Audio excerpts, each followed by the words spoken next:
வணக்கம். இப்பொழுது ஒரு பூரி மசாலா சிம்பிளாக ஹோம் மேக்கு இந்த கலப்பம் தான் பண்ணணும். அதுக்கு எண்ணெயை வச்சுக்கிட்டு பெருங்காயப்பொடி, கடுகு தளிச்சு கொட்டிட்டு 2 கடலைப்பருப்பு போட்டு நல்லா வெடிக்க விட்டு சிறந்தப்புறம் பல்லாரி வெங்காயம் சின்ன சின்னதாக நறுக்கி வச்சுருக்கணும். பூண்டு புல் தேவைன்னா நல்லது உடம்புக்கு அது சேர்த்துக்கலாம், வேண்டாதான் விட்டுருவோம். பச்சை மிளகா 1, உருளைக்கிழங்கு வேக வச்சு உரித்து வச்சுருக்கணும். ஒரு பை சின்னதாக பண்ணி வச்சுருக்கேன்.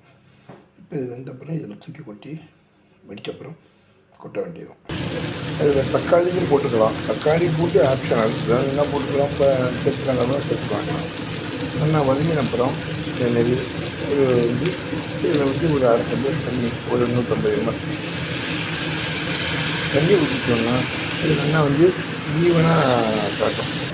150 ml ஜலம் தண்ணி விட்டு நல்லா இதில் கொதிக்க விட்டா சுவையான சூப்பரான பூரி மசாலா பூண்டு தக்காளி ஆப்ஷனல். தேங்க்யூ ராமசாமி.